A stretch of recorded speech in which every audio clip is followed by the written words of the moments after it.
मैं रवि कुमार, स्वागत है रनिशा आईएएस में। चलिए, संघनन और वाष्पीकरण और बादल और वर्षा से संबंधित कुछ कंफ्यूजिंग सेक्शन पर हम लोग चर्चा कर लेते हैं। हालांकि बहुत कुछ आप लोग इसमें समझते भी होंगे, लेकिन कुछ बिंदुओं को समझाना मैंने उचित समझा। इसके बाद बस कॉपेनथॉर्नटवेट और समुद्री जलधाराएं और समुद्र नितल की आकृतियां बची हुई हैं फिजिकल ज्योग्राफी में। तो यहाँ पर देखिए, वाष्पीकरण आप लोग जानते हैं क्या होता है। जल का वाष्प में बदलना वाष्पीकरण होता है। अब यहाँ पर वाष्पीकरण में और क्या क्या आपको पढ़ना है, तो वाष्पीकरण को कौन कौन सा तत्व जो है प्रभावित करता है। मान लीजिए जमीन में आपका शुष्क है, नीचे वाटर नहीं है, तो जितना भी गर्मी क्यों ना पड़े, टेम्परेचर तो प्रभावित करता है वाष्पीकरण को। अधिक टेम्परेचर होगा, अधिक वाष्पीकरण होगा, लेकिन क्या चीज़ का वाष्पीकरण होगा? नीचे पानी रहेगा तब ना होगा वाष्पीकरण। तो उस स्थिति में वाष्पीकरण कम होता है। भले ही आप मरुस्थल को ही ले लीजिए, बालू है नीचे, कितना वाष्पीकरण होगा। लेकिन वनस्पति अगर नीचे है तो ज़्यादा वाष्पीकरण होगा, नीचे समुद्र है तो ज़्यादा वाष्पीकरण होगा अगर टेम्परेचर आपका अधिक है। टेम्परेचर कम है तो अनुकूल स्थितियों के बावजूद वाष्पीकरण जो है कम होंगे। दूसरा, ऊपर का, धरातल से ऊपर का वायु जो है थोड़ा सा शुष्क होना चाहिए और गतिशील होना चाहिए, हवा तीव्र गति से चलना चाहिए। उससे क्या होता है, शुष्क वायु में, शुष्क वायु अगर गर्म है स्पेशली, तो उसमें जगह ज़्यादा होता है, वह ज़्यादा से ज़्यादा वाष्प को ले सकता है। इट मीन्स उसका आर्द्रता सामर्थ्य, आर्द्रता लेने की शक्ति जो होती है वह ज़्यादा होती है। जब वह ज़्यादा आर्द्रता लेता है और हवा का गति भी तेज है, तो आर्द्रता ले करके वो हटता जाता है, शुष्क वायु आता जाता है, तो वाष्पीकरण की गति जो है नेचुरली आपका तीव्र रहती है। समझ रहे होंगे, है ना। तो इसके अलावा जो है आपका और भी बहुत सारे तत्व हैं, इन सारे तत्वों को आप विवरण दे सकते हैं। इसके अलावा इसके वितरण को आप स्पष्ट कर सकते हैं, वायुमंडल में किस तरीके से इसका वितरण होता है। तो क्षोभ मंडल में स्पेशली जो है आपका ज़्यादा जो है वाष्प पाया जाता है। उसमें भी आपका 5 किलोमीटर की हाइट तक जलवाष्प जो है 90%, जलवाष्प का 90% 5 किलोमीटर के हाइट तक ही पाया जाता है। इट मीन्स, दूसरे शब्दों में आप कह सकते हैं कि मैक्सिमम जलवाष्प जो है क्षोभ मंडल के, इसका अर्थ है कि मैक्सिमम जल वाष्प जो है क्षोभ मंडल के निचले भागों में ही पाया जाता है ना। क्योंकि बहुत ऊपर जा कर के जलवाष्प अपने अस्तित्व को खो बैठता है, वह ठंडा होकर के संघनित हो जाता है।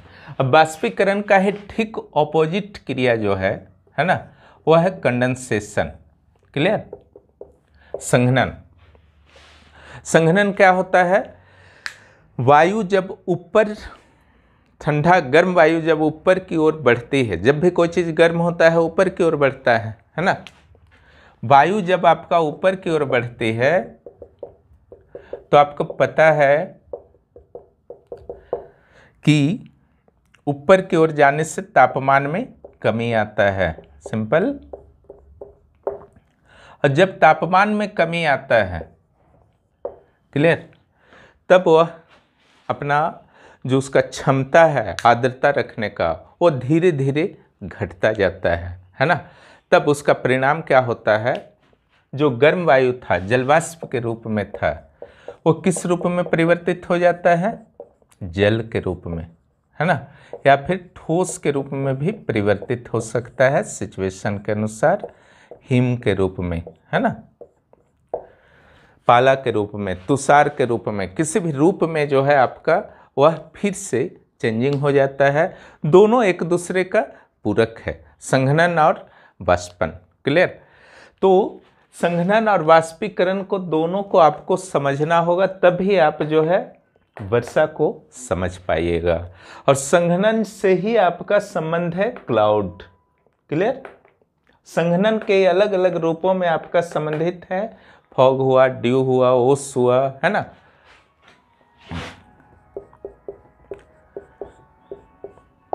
ये सब ठंडे दिनों में दिखते हैं। क्यों दिखते हैं अभी क्लियर हो जाएगा आपको, ठीक है। अब संघनन होता कैसे है, बहुत इंपॉर्टेंट है, ये समझ जाइएगा तो आपका क्लाउड रेनफॉल वगैरह भी आपका अच्छी तरह से क्लियर हो जाएगा। अब यहाँ पर आप देखिए,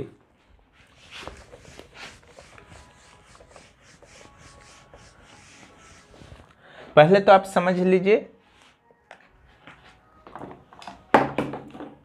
इसको, एयर एडियाबेटिक रेट, रुद्धोष्म दर, है ना, आर्द्र शुष्क,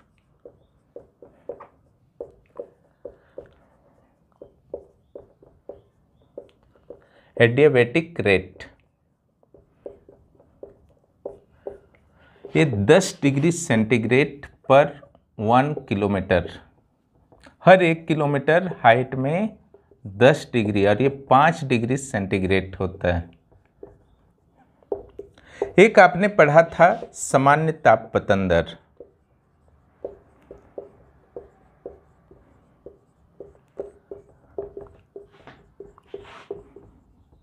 याद होगा। यहां देखिए वर्षा में जो है इसका विशेष योगदान नहीं होता है, इसका ज्यादा योगदान होता है एडियाबेटिक रेट का, है ना। कारण है संतृप्त और असंतृप्त वायु।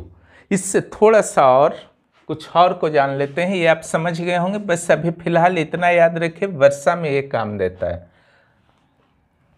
सॉरी, ये शुष्क होगा, ड्राई होगा, ये आर्द्र होगा, 5 डिग्री वाला, है ना। 5 डिग्री वाला आर्द्र, शुष्क जो है 10 डिग्री वाला। पहले हम लोग थोड़ा सा समझ लेते हैं, संघनन से ही संबंधित है आर्द्रता। आर्द्रता क्या होता है, ह्यूमिडिटी, जलवाष्प कितना मात्रा में वाटर में है वही आर्द्रता को प्रकट करता है। आर्द्रता जो है, आर्द्रता सामर्थ्य को आपको जानना है। इसके अलावा आपको जानना है निरपेक्ष आर्द्रता,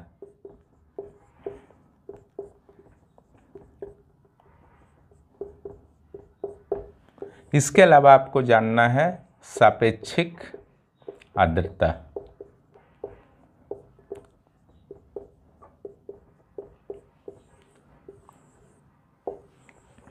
आर्द्रता सामर्थ्य का सिंपल सा अर्थ होता है कि किसी भी दिए गए तापमान में कोई भी हवा जो है कितना उसका मैक्सिमम, उसमें कितना कैपेसिटी है कि वह पानी को, वाटर वेपर को रख सकता है। ओके, मैक्सिमम कैपेसिटी, कितना पानी जलवाष्प का धारण कर सकता है, ये वास्तव में कितना है।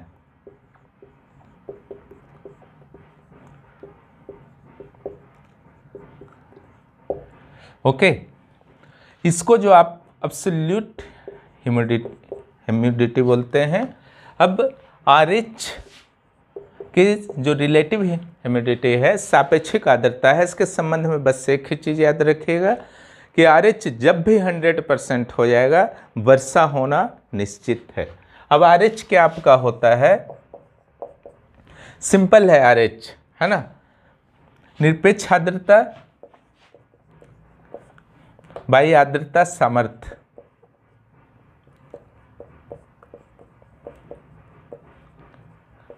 इंटू 100 जहां गुना होता है वो परसेंटेज को प्रकट करता है। निरपेक्ष आर्द्रता आपको पता है किसी भी खास जोन का वायु का, है ना, अगर पता आपको है तो कितना एक्यूरेट उसमें पानी है, उसका क्षमता कितना है, क्षमता जितना है उसको नीचे लिखना है और जितना वास्तव में है ऊपर लिखना है, 100 से गुना करके परसेंटेज निकाल देना है। ये तीनों आप समझ चुके हैं, इसलिए इसको मिटाते हैं।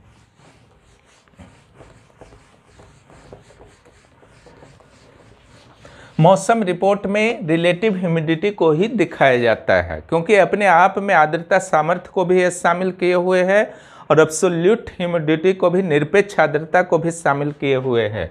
अब यहाँ पर मान लीजिए कि आपका एब्सोल्यूट ह्यूमिडिटी जो है,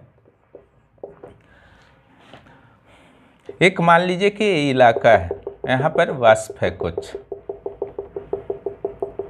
और ये फुल कैपेसिटी है, जो कंप्लीट आप खाली जगह मिला करके देख रहे हैं, फुल कैपेसिटी है। तो 40 आपका मान लीजिए हो गया, और इसको मान लीजिए कंप्लीट को 100 मान लीजिए, है ना। कुछ और भी ले सकते हैं, कोई दिक्कत नहीं है।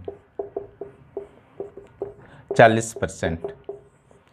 तो रिलेटिव ह्यूमिडिटी इस सिचुएशन में क्या होगा? 40%। कोई ज़रूरी नहीं है कि नीचे आप 100 ही लें। अगर कंप्लीट मान लीजिए कि आपका 80 है और ऊपर जो है 20 है, इट मीन्स कितना इसमें आपका ग्राम पर घन सेंटीमीटर में लिया जाता है, तो उससे मतलब नहीं है, सिंपल अभी समझने के लिए किया जा रहा है। तो 20 है आपका जलवाष्प, और उसका कैपेसिटी कितना था? 80।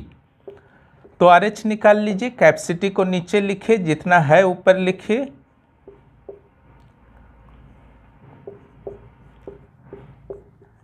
कितना आया? 25%। रिलेटिव ह्यूमिडिटी कितना है? 25%। अब कल्पना कीजिए कि 100% कैसे होगा, है ना। RH कैसे हो सकता है 100%? थोड़ा सा कल्पना कीजिए, है ना। तो दो आपका सिचुएशन है, ये तो आर्द्रता सामर्थ्य है, और ये जो है एब्सोल्यूट है, जितना वास्तव में है 40, है ना। ये पूरा का पूरा यहाँ तो आ रहा है हमारा 40% आंसर। ये पूरा 100 हमको लाना है, तो क्या का उपाय है? ये तो चेंज नहीं हो सकता है प्रतिशत में चेंज करने के लिए। अब इधर ऊपर नीचे वाला आप चेंज करके ला सकते हैं। ऊपर जो आपका है 40 है और नीचे 100 है। अगर हम इसको 100 कर दें, 40 करते हैं आर्द्रता सामर्थ्य को, तो 40/40 इंटू 100% आ जाएगा। यानी कि या तो आर्द्रता सामर्थ्य को हम घटा दें, दूसरा उपाय क्या है, या तो ये कर दें, ओके, यानी कि आर्द्रता सामर्थ्य को घटा दें तो भी RH 100% आ जाएगा। दूसरा उपाय है कि निरपेक्ष आर्द्रता को हम बढ़ा दें तो भी आ जाएगा। क्लियर? दो ही ना उपाय है, नेचर में भी यही होता है। दो में कोई भी एक गेन हो जाता है, दोनों को बराबर हो जाना चाहिए। सामर्थ्य और निरपेक्ष आर्द्रता जब भी बराबर हो जाएगा तो सापेक्षिक आर्द्रता अपने आप जो है 100% हो जाएगा। नेचर में यही होता है। ये तीनों में कोई भी कन्फ्यूजन हो आप कमेंट कर सकते हैं, मैसेज कर सकते हैं, क्योंकि ये नहीं समझिएगा ये तीनों तो गड़बड़ हो जाएगा।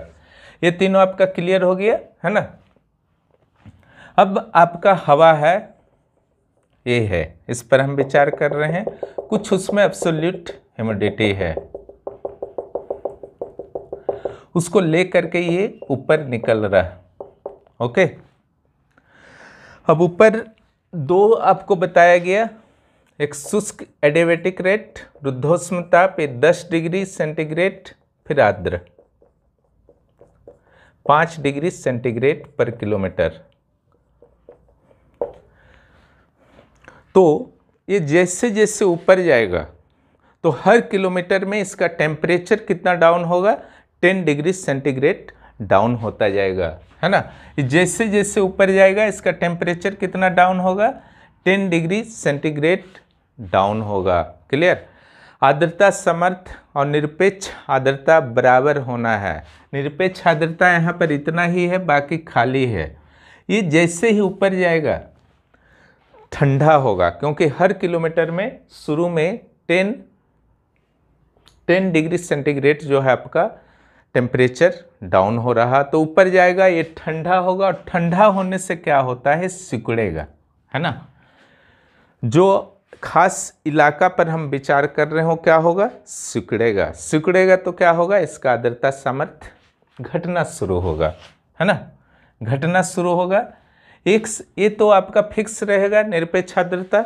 एक समय ऐसा आएगा जब निरपेक्ष आर्द्रता और आर्द्रता सामर्थ्य जो है काफ़ी ठंडा हो जाएगा, तो काफ़ी सिकुड़ जाएगा, है ना। एक सिंपल पॉलिथीन के रूप में आप ले सकते हैं जिसमें आपने वाटर भरा है। ये निरपेक्ष आर्द्रता हो गया वाटर, और इसमें जितना टोटल जगह है उस सापेक्षिक आर्द्रता हो गया। आप उसको ऊपर से पकड़ के दाब रहे हैं, ठीक है, धीरे धीरे दाब रहे हैं, उसके जगह को अंदर कम कर रहे हैं। वही चीज़ यहाँ पर कौन करता है, जब ऊपर जाता है तो ठंडा होता है, तो इलाका जो है पॉलिथीन के रूप में मान लीजिए पूरा इलाका वो दबने लगता है फिर ठंडा के कारण। एक समय जब आप आएगा पॉलिथीन को आप दाबते दाबते दाबते एक समय ऐसा आएगा जब जगह पूरा आप कम कर दीजिएगा, वाटर और उसका अंदर का जगह बराबर हो जाएगा तो वाटर गिरने लगेगा, वर्षा हो गया। यही कंडीशन यहाँ पर होता है, ये ऊपर जाता है, ये आर्द्रता सामर्थ्य उसका घटना शुरू होता है। जैसे ही निरपेक्ष आर्द्रता जितना उसमें है और आर्द्रता सामर्थ्य जितना उसका कैपेसिटी है आर्द्रता को ग्रहण करने का, दोनों जैसे ही बराबर होता है क्या होगा, वर्षा शुरू हो जाता है। क्लियर, समझ रहे हैं ना। तो ऊपर जाने से क्या होता है, ठंडा होता है, प्रति किलोमीटर 10 डिग्री सेंटीग्रेड। क्लियर, कोई कन्फ्यूजन होगा फिर इसमें बताएंगे, मैं अपने हिसाब से मैंने समझा दिया है। अब यहाँ पर जा कर के वर्षा हो गया। क्लियर, उसके बाद क्या होता है, एक राउंड तो आपका वर्षा हो गया, सिमट गया, जिसमें पूरा निरपेक्ष आर्द्रता और ये आर्द्रता सामर्थ्य बराबर हो गया तो वर्षा शुरू हो गया। क्लियर, संवहन इसको बोलते हैं, जो गर्म होकर के ऊपर उठता है उसको संवहन कहते हैं, और जस्ट जब वर्षा शुरू हो जाता है तो उसको संघनन कहा जाता है। ठीक है, ये ठोस या तरल कुछ भी हो सकता है, उसको आगे हम लोग बात करते हैं। वर्षा तो शुरू हो गया। अब यहाँ पर ध्यान दीजिएगा, बर्फ से वाटर, वाटर से वेपर, 1 ग्राम बर्फ को अगर आप वाटर में बदलते हैं तो 79 कैलोरी ऊर्जा की जरूरत होती है। 1 ग्राम वाटर को जब आप वेपर में बदलते हैं 607 कैलोरी ऊर्जा की जरूरत होती है। इट मीन्स कहा जाता है ना कि उबलता हुआ पानी जो है ज़्यादा से अधिक जो है आपका वाष्प ज़्यादा जख्म देता है ना। क्यों देता है, क्योंकि उबलता हुआ पानी पानी ही है, वाटर ही है, लेकिन वाष्प जब बनता है तो ज़्यादा अपने अंदर ऊर्जा को समाहित कर लेता है। बर्फ से वाटर तब तक नहीं बनेगा जब तक 79 कैलोरी हर ग्राम में इनपुट अंदर नहीं चला जाएगा। वाटर से वेपर तब तक नहीं बनेगा जब तक 607 कैलोरी ऊर्जा जो है उसके अंदर नहीं चला जाएगा। क्लियर, तो सिंपल है कि हर ग्राम में 607 कैलोरी वाटर में जब ऊर्जा एनर्जी इन करता है तब वो वेपर बनता है। अब यहाँ पर जस्ट उल्टा हो रहा, ये वाष्प था, ओके, यहाँ तो वाटर से वाष्प बना ना, यहाँ वाष्प से पानी बना है, ओके। तो यहाँ पर जो है ये ऊर्जा जो आपका 607 कैलोरी है, हर ग्राम में जो 607 कैलोरी ऊर्जा इन किया हुआ था वो हर ग्राम से रिलीज होने लगता है। इसी को कहा जाता है संघनन की गुप्त ऊष्मा। क्लियर, समझ रहे हैं ना।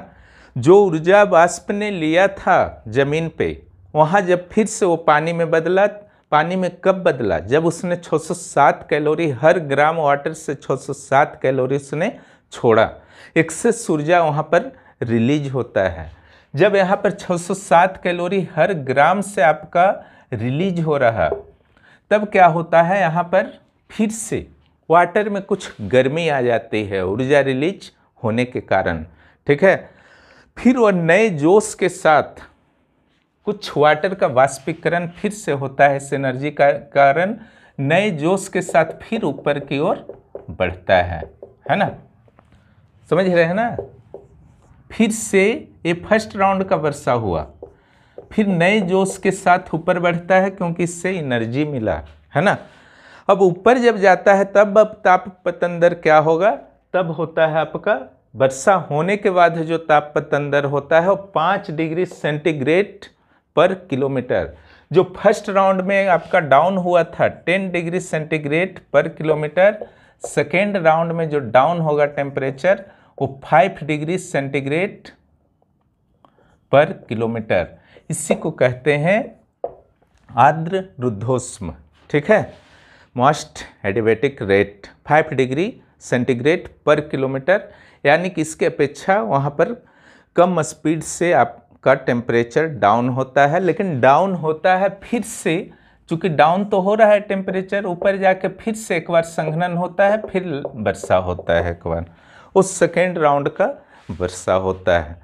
तो आप समझ गए होंगे शुष्क और आर्द्र। ठीक है, और हम लोग अब आगे आते हैं कि ये जो आपका सिकुड़ता है और वर्षा होता है जिससे संघनन कहते हैं, वो किस तापमान पर होता है। एक्यूरेट पर बात नहीं किया जाएगा, कंसेप्ट पर किया जाएगा। यहाँ कोई भी कंफ्यूजन हो फिर से पूछ सकते हैं। शुष्क आर्द्र एडियाबैटिक रेट को क्लियर रखिएगा, 607-79 कैलोरी को क्लियर रखिएगा। मैंने बताया ये निरपेक्ष आर्द्रता है, एब्सोल्यूट ह्यूमिडिटी, ये आर्द्रता सामर्थ्य है। इसमें इसको डिवाइड करके 100 से गुना कीजिएगा, RH आ जाएगा। ये ऊपर जाता है, सिकुड़ना शुरू करता है, क्योंकि 10 डिग्री सेंटीग्रेड पर किलोमीटर के हिसाब से डाउन होना शुरू होता है। जब ऊपर गया है ना, तब ये सिमटना शुरू किया और दोनों बराबर हो गया। इट मीन्स आर्द्रता सामर्थ्य और रिलेटिव एब्सोल्यूट ह्यूमिडिटी दोनों बराबर हो गया। दोनों जैसे ही बराबर होगा RH 100% हो जाएगा। इसको कहा जाता है सेचुरेटेड, है ना, सेचुरेटेड विंड, यानी कि संतृप्त वायु तृप्त हो गया, उसको अब कुछ जरूरत नहीं है, अब वो क्या करेगा, वर्षा करेगा। आखिर यह किस तापमान पर होता है ना, कौन सा ऐसा तापमान है जिस पर वायु सेचुरेटेड हो जाता है ना, कौन सा ये टेम्परेचर है जिस पर वायु, इट मीन्स एच और आर्द्रता सामर्थ्य, ठीक है, दोनों जो है बराबर हो जाता है। क्लियर, ये तापमान जो है कोई फिक्स नहीं है। ठीक है, कोई फिक्स नहीं है, ये डिफर करता है। समझ गए ना, स्थान स्थान के अनुसार डिफर करता है। ये बहुत ही इंपॉर्टेंट है। लेकिन एक चीज पक्का याद रखिए कि जो भी ये तापमान है उसका एक नाम है ना, वो नाम है उष्मांक। क्लियर, अब सीधा सा प्रश्न पूछा जाएगा, उष्मांक क्या है? दाब है, ताप है, क्या है? तापमान है। वह मिनिमम टेम्परेचर है, वह मैक्सिमम टेम्परेचर है, ठीक है, जिस पर वाटर जो है संघनित होना शुरू हो जाता है। ठीक है, वाटर वेपर जो है संघनित होना शुरू हो जाता है और वर्षा बस स्टार्ट ही हो जाता है। तो उष्मांक समझ गए। उष्मांक एक टेम्परेचर है, दिमाग में एकदम बैठा लीजिए कि उष्मांक ओनली टेम्परेचर है और कुछ नहीं। और कौन सा टेम्परेचर है? जिस टेम्परेचर पर एब्सोल्यूट ह्यूमिडिटी और आर्द्रता सामर्थ्य बराबर हो जाता है। और क्या होता है, ये दोनों के बराबर होने के कारण सूत्र को याद कीजिए, RH 100% हो जाता है। किस तापमान पर होता है? उस तापमान को ही कहा जाता है ड्यू पॉइंट, उष्मांक। क्लियर,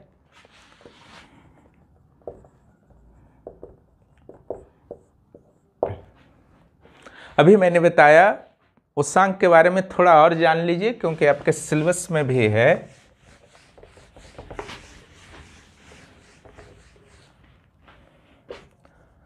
उष्मांक, ड्यू पॉइंट। उष्मांक वह टेम्परेचर है जहां पर RH रिलेटिव ह्यूमिडिटी 100% हो जाता है। इट मीन्स एब्सोल्यूट ह्यूमिडिटी आर्द्रता सामर्थ्य बराबर हो जाता है। यहाँ पर ध्यान रखने की चीज है, फिक्स नहीं होता है। दूसरा ध्यान रखने की चीज है, नीचे या ऊपर कहीं भी यह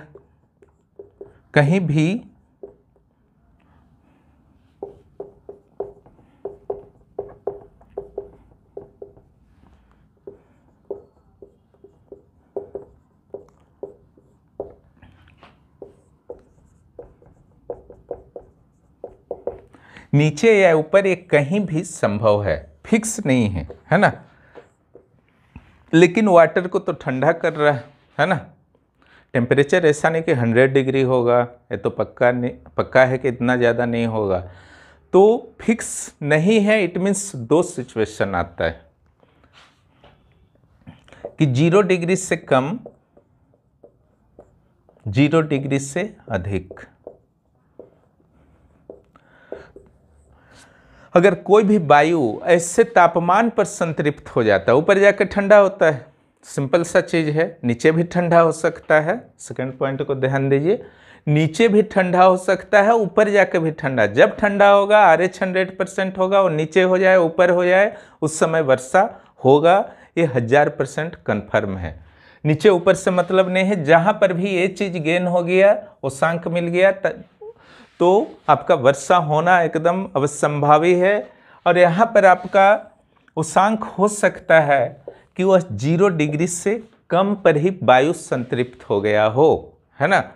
यानी कि 0 डिग्री से कम पर ही रिलेटिव ह्यूमिडिटी जो है 100% हो गया। इट मीन्स एब्सोल्यूट ह्यूमिडिटी और आर्द्रता सामर्थ्य जो है दोनों बराबर हो गया। लेकिन हुआ कब है? 0 डिग्री से कम। सिंपल सा है, जो भी वर्षा होगा वो सॉलिड के रूप में होगा। इट मीन्स बर्फ, हिमपात, तुषार, पाला, ओके। जल वर्षा नहीं होगा। 0 डिग्री से अधिक अगर उषांक है, यानी कि कोई भी वायु 0 डिग्री से ऊपर 1, 2, 3, 4, 5 डिग्री सेंटीग्रेड पर अगर आपका, अगर फ़ारेनहाइट में बात किया जाए तो 32 डिग्री फ़ारेनहाइट, 2, 3, 4, 5 डिग्री सेंटीग्रेड पर अगर आपका संतृप्त होता है, सेचुरेटेड होता है, तो आपका जल वर्षा होगा। कोई कंफ्यूजन इसमें? उषांक में कंफ्यूज नहीं रहिएगा, जो कंसेप्ट दे रहे हैं कंफ्यूज मत रहिएगा। ये टॉपिक जो है आपका पूरा क्लियर हो जाएगा। उसके बाद भी कोई कंफ्यूजन हो तो हमसे क्लियर कीजिए। आप ग्रुप में मैसेज भी कर सकते हैं, कमेंट भी नीचे कर सकते हैं।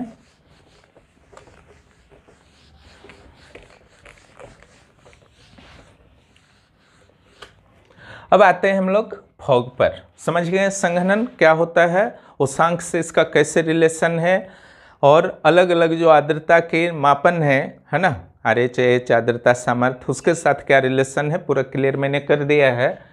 फॉग, वर्षा, ओस, है ना। देखिए, वर्षा जब ऊपर जाकर के वायु ठंडी हो रही है, पहले शुष्क एडियाबैटिक रेट से ठंडी होती है 10 डिग्री सेंटीग्रेड पर किलोमीटर। उसके बाद आर्द्र एडियाबैटिक रेट से 5 डिग्री सेंटीग्रेड पर किलोमीटर की दर से ठंडी 2 राउंड में आपका वर्षा होता है ना।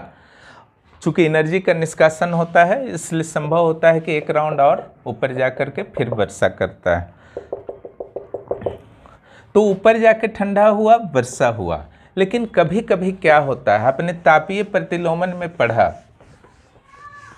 कुछ सिचुएशंस ऐसे होते हैं, है ना। खास करके शीतकाल में अगर सामान्य रूप से आप देखते हैं, आकाश अगर स्वच्छ हो तो पार्थिव विकिरण सूर्य से जब आपका एनर्जी आता है अर्थ पर, इससे वायुमंडल गर्म नहीं होता है, ये लघु तरंगें होती हैं, है ना। लघु तरंगे मीन्स ये। लेकिन जब यहाँ से टकरा के वापस लौटते हैं सूर्यातप, तब वे दीर्घ तरंगे हो जाती हैं। इससे जो है वायु आपका गर्म रहता है ना। इससे नीचे गर्म होता है और ऊपर ठंडा होता है। लेकिन शीतकाल में क्या होता है,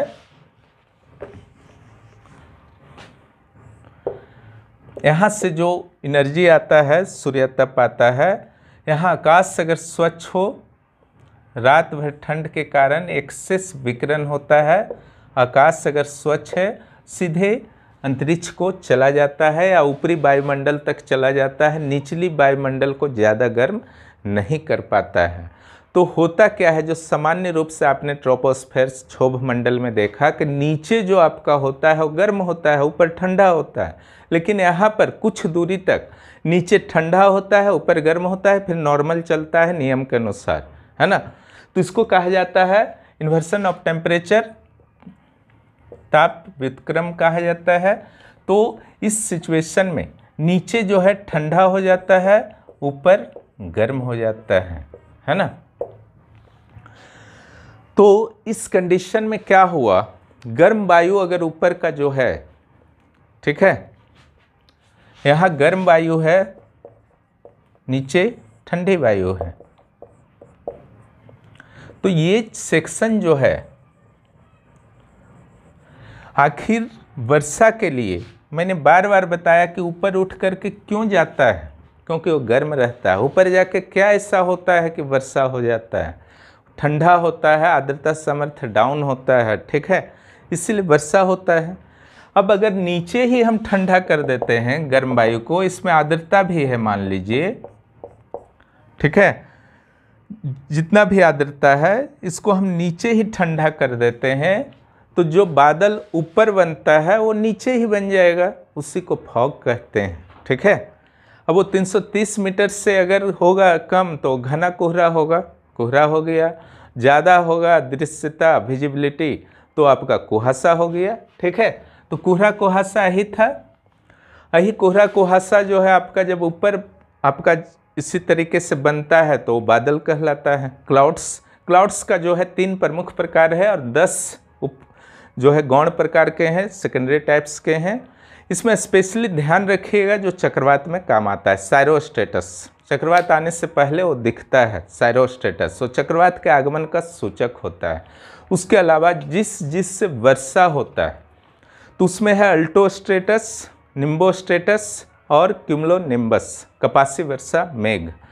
तो ये इन तीनों से वर्षा होता है, लेकिन अल्टोस्ट्रेटस और क्यूमुलोनिम्बस से आपका थोड़ा सा लंबा समय तक हल्का हल्का बारिश होता है, जो कि उष्ण वाताग्र के साथ पाए जाते हैं। और निम्बोस्ट्रेटस जो है कपासी वर्षा मेघ, ये समझ लीजिए सभी बादलों में सबसे खतरनाक है। ऊपर से नीचे तक जब भी आप देखे होंगे आकाश में घने घने काले बादल, ये वास्तव में निम्बोस्ट्रेटस बादल ही होते हैं, ठीक है। तो उससे आपका वर्षा जब होता है तो बिजली का कड़क हुआ या फिर आपका बादलों की गड़गड़ाहट, आंधी तूफान, काफ़ी कुछ वहाँ देखने को मिलता है क्यूमुलोनिम्बस में, लेकिन अल्प समय में वो बहुत तेज़ी से वर्षा कर जाते हैं। तो बादल के टाइप में जो उसका आकार प्रकार कलर वगैरह देख लीजिएगा, कौन सा सूर्य और ये में चंद्रमा में हॉलो बनाते हैं, प्रभामंडल बनाते हैं, वो सबको थोड़ा सा ध्यान कर लीजिएगा। और उसमें विशेष समझने का कुछ नहीं, नोट्स दिया ही गया है आप लोगों को।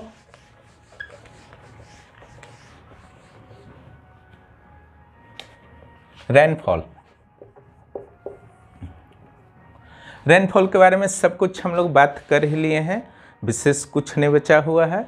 लेकिन टाइप्स की जहाँ तक बात है तो संवहनीय वर्षा, पर्वतीय, चक्रवातीय।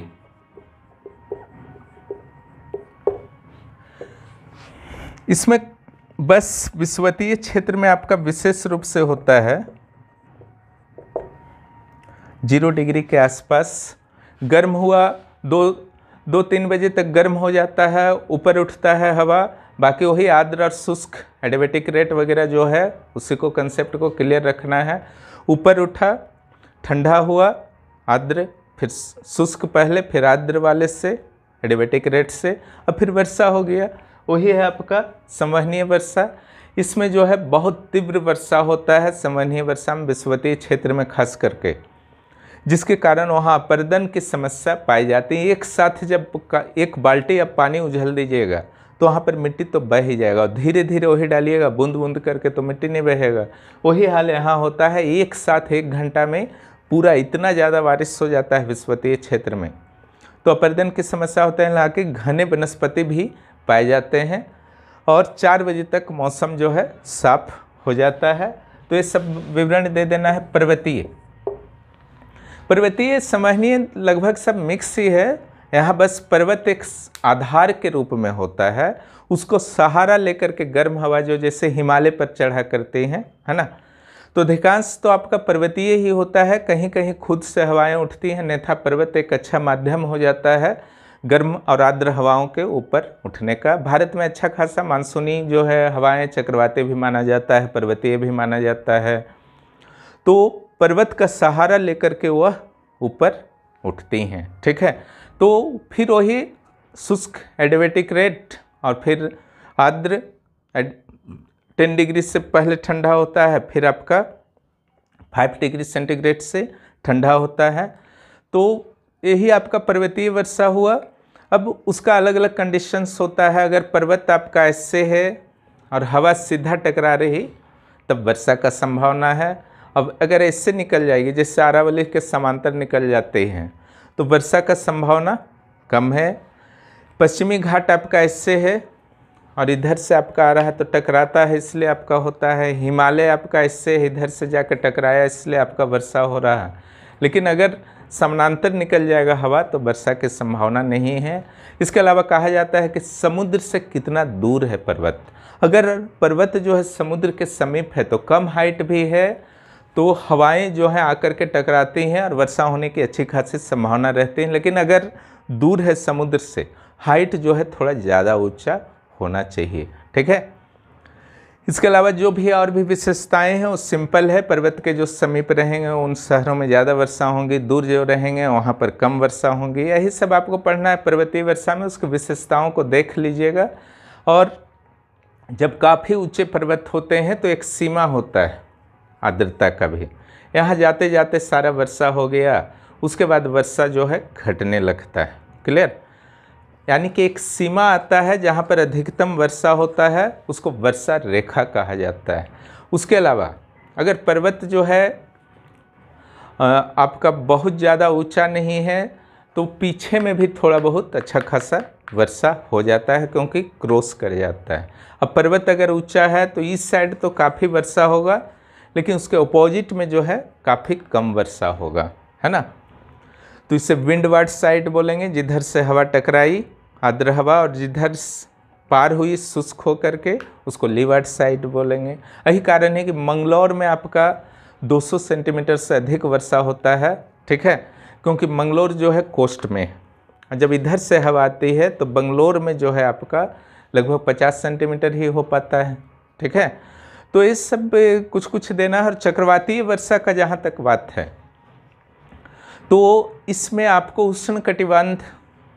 शीतोष्ण कटिबंधीय चक्रवात के वाताग्र से जो वर्षा मैंने बताया, यानी कि शीत वाताग्र से क्या वर्षा होता है, उष्ण का वाताग्र से क्या वर्षा होता है, उसको लिख दीजिएगा, काफ़ी है। शीत वाताग्र से लंबे समय तक होता है, कौन कौन बादल बनता है, और आपका उष्ण वाताग्र से लंबे समय तक होता है, और जो साइरोस्ट्रेटस वगैरह बादल बनता है, अल्टोस्ट्रेटस से आपका उच्च स्तरीय मेघ से आपका बारिश होता है, उसको जानकारी दे दीजिएगा।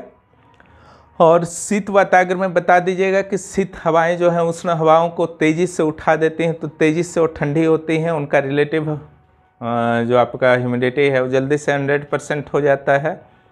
क्यूमुलोनिम्बस बादल वहाँ पर बन जाता है। क्यूमुलोनिम्बस कपासी वर्षा मेघ।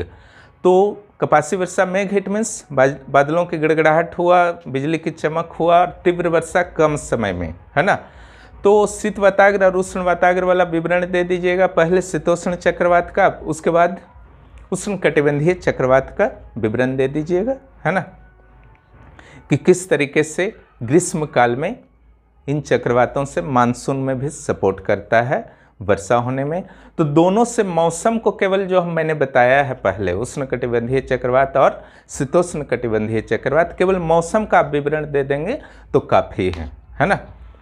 तो ये था आपका संघनन, वाष्पीकरण और संघनन के अलग अलग रूप, बादल, है ना, वर्षा के प्रकार। बाकी नोट्स में अच्छी तरह से पढ़िए, पूरी तरह से अब समझ में आ जाएगा। और फिर भी कहीं कन्फ्यूजन होता है आप लोग जरूर, जो भी इस चैनल पर नए हैं चैनल को